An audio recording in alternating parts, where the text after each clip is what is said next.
The interesting thing about today's lesson is that we're not exclusively focusing on jQuery, and this is something that we'll be taking a look at more and more.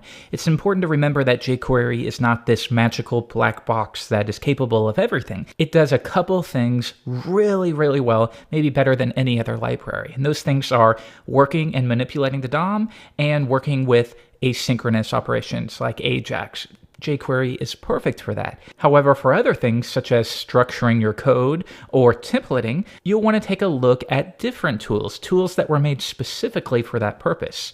So while in the last lesson we focused on a makeshift templating system, for more control you can take a look at a variety of third-party tools. In this case, we'll take a look at Handlebars, which is my favorite. It's very popular, and you can see it more or less follows this same system that we did in the previous lesson, but it's much, much more powerful. So if we take a look at getting started, you see the same thing. You create your template, and you use this curly brace notation to designate where you want your information to display. So let's jump in and see how we can use Mustache. I'll go to the top, I'll click on the GitHub link, and we can see installing is easy. Simply download the package from GitHub. So for now, we will click on this larger version and we'll just link directly to that. You might want to download this for your own projects though. All right, so I've copied that link. I'm going to go into Sublime Text and we'll add a new script reference and I'll paste that link in like so. Now we're ready to get started using Handlebars. The next step is to create our template itself. And we did this in the previous lesson and it more or less follows the same process.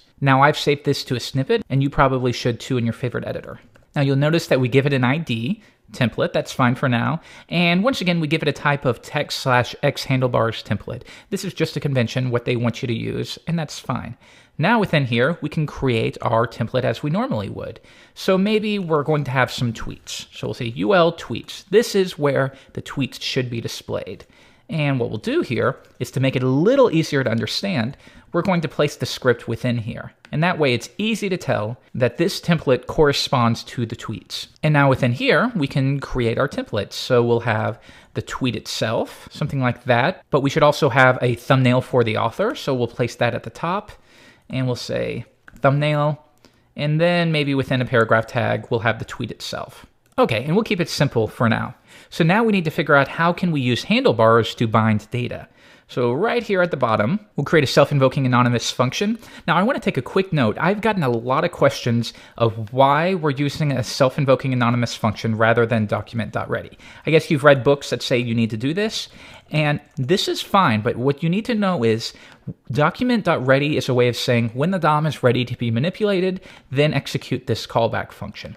And that's why we always use that when we're in the head of our document. Because at that point, let's say you were trying to access tweets. Well, from here, tweets hasn't been loaded yet, so we can't access it. That's why we use document.ready. However, if we were to place the script even below it right here, at this point, we have loaded the UL with the class of tweets, and now we can access that in the DOM. So when your code is placed at the bottom, you don't really need to use document.ready. You only would really use that when it's placed within the head of your document. So the rule of thumb is, when possible, always import your scripts at the bottom. Sometimes you can't. For example, if you're bringing in a tool like Modernizer, you'll want to include Modernizer at the top to keep from flashes and things of that nature. But for other things, especially responding to events and stuff like that, definitely place that at the bottom so that your pages will load more quickly. Now with that out of the way, let's get back into it. And we need to create some data. So we'll say data, like so.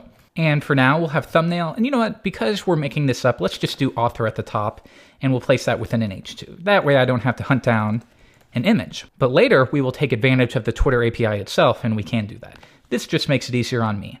And we'll say author, Jeffrey Way, and the tweet is 30 days to learn jQuery rocks. Okay, so now we have this data, and we want to bind it to our template. Now, the way we do that is we say handlebars. When we import the handlebars.js script, we now have this new global called handlebars, and we can say .compile. And what it wants to receive is a path to where your template is stored. So it wants to receive script with an ID of template, and it wants us to grab that out. Now you can either store this within a string, as I'll show you shortly, or you can do what we've done here and store it as an HTML template. So we'll simply grab that out, template, and I want to grab the HTML out of it. I don't want to grab the node itself, I want to grab this right here. Now, we've compiled that. Let's store that within a variable called template, and we'll simply console.log template to see what we're working with here. If I view this in Chrome, you can see what template is now equal to is this function where we pass the context. The context is going to be your object, your data that you're trying to bind. So now that we know that, let's come back and we're going to trigger our new function, template, and we're going to pass in data.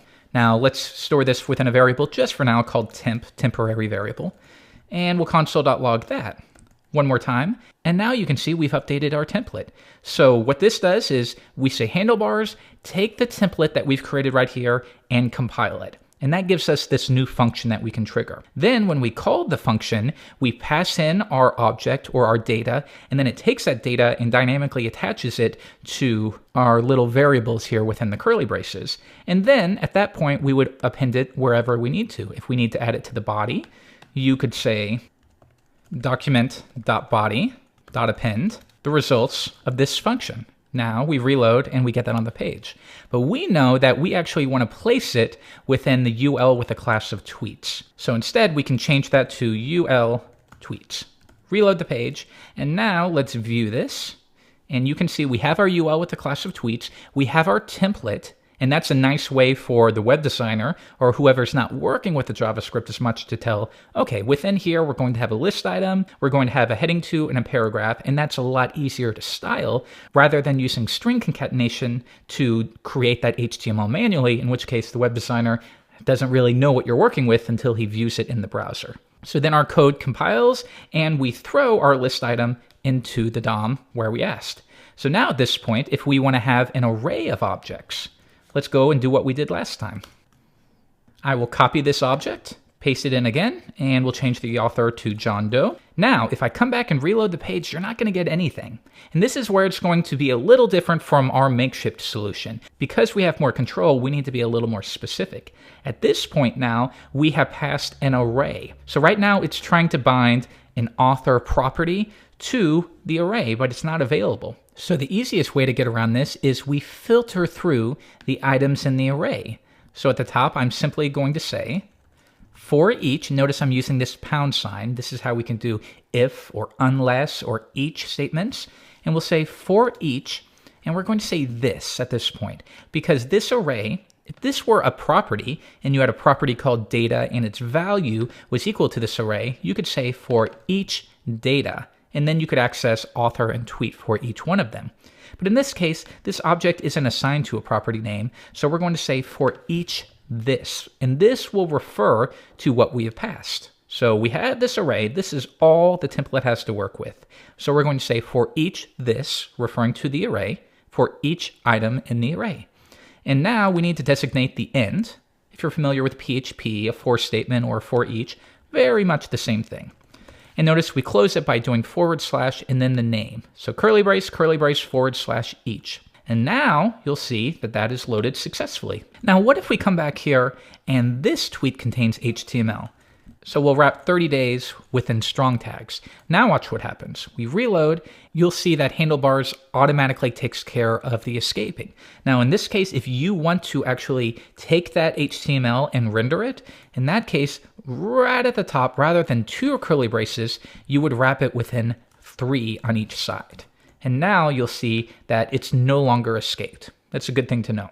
Now let's come back to our object, and let's say we're going to have an option for the age. I don't know why you would, but just something that we can work with. Well, I'm 27, but we'll say that John Doe did not provide his age, or we don't have that information available. So right at the top, we could say, within a span tag, age, something like that.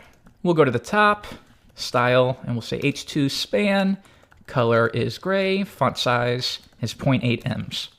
Now you'll see that, as we expect, my age has been added, but if we inspect the element, and you'll see for John Doe, here's John Doe, we still created that span tag, even though that information was not available. So wouldn't it be cool to say, if there is an age, only on that condition should we render this span? And we can do that. Right here, surrounding the span tag, we'll say, if age, and then close our if.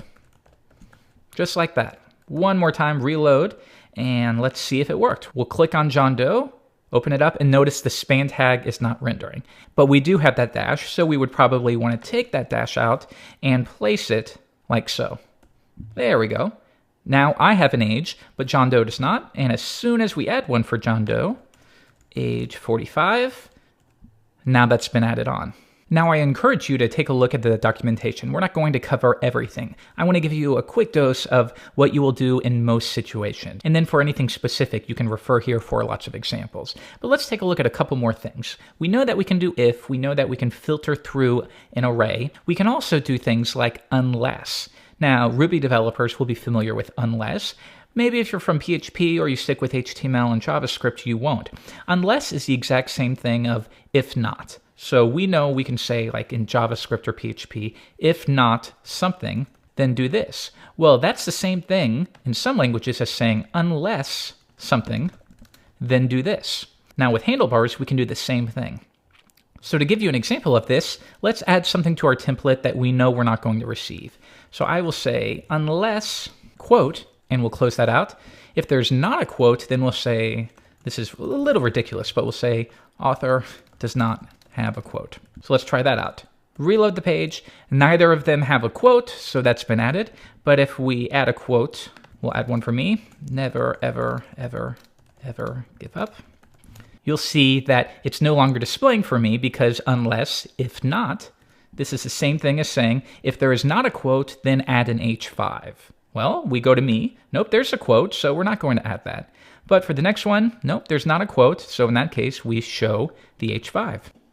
Or if you'd like to change that to an if else, you could say if quote, then show the quote. And then to do the else, we would do else, show the H5, and then we close out our if statement. Same thing. Reload the page, and we can see never, ever, ever give up. Looks like I have an extra curly brace right there. Yes, we do. Sorry about that. One more time, never, ever, ever give up, but John Doe does not, so we see author does not have a quote. So you can see how easy it is to create complex structures using templating. And imagine if you had to use maybe something like an array or string concatenation to build all of this up. You'd create lots of really messy JavaScript, and that makes your project much more difficult to maintain. So lastly, let's see about how we can register our own helpers. So at the bottom, what we'll do here is we'll change author from a full name to an object. And we'll have first is Jeffrey, and last is Wei. And then I'll do the same thing for John Doe. There we go. And now we want to create a custom, essentially a helper function that will combine both of those. So right here, we'll say handlebars, and I'm just doing all of this procedurally. You can organize your code a little bit better once you know how to use this. And we'll say handlebars, register helper. And what is this helper going to be called? We'll call it full name, and that's how we will reference it within our template. And that will be a function. Now this function should receive something. In this case, we're going to pass the author to it. So I will add that in like so. And now I simply want to return author.first and a space, and then author.last. We're essentially returning Jeffrey and a space and Wei. So now, if we come back here, we filter through our each statement. I'll get rid of this if statement because we don't really need it here. And now we'll say for the author, if we load this in the browser, you'll see that we get object because that's not going to work anymore. So what we'll change this to is full name, and we'll pass in the author as a parameter. Reload, and now we get Jeffrey Wei. So let's go over this. We created a new helper, and we called it full name. Create a helper, call it full name. And next, we add a space and pass in author. And this is the argument that we're going to send into that function. So we're going to send in the contents of this author property, which is an object. So now author right here is equal to this object right there. And then we simply take the first name, add a space, take the last name, and that gets returned. And then subsequently, that is placed within the h2 tag. Now, if we want to add the age on there as well, you could say plus a dash, and then add on the age. And then you would simply replace that like so. Get rid of that. We'll do the same thing for John Doe.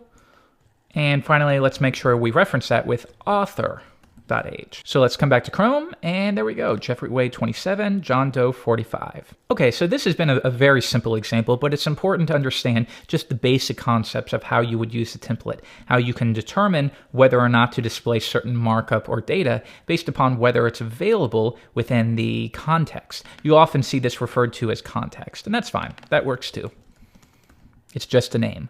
So in the next lesson, we're going to take things even further, and we're going to work with the actual Twitter API so that we can query it, return some JSON, filter through that JSON, and attach it to our template. So that'll be a lot of fun. I'll see you then.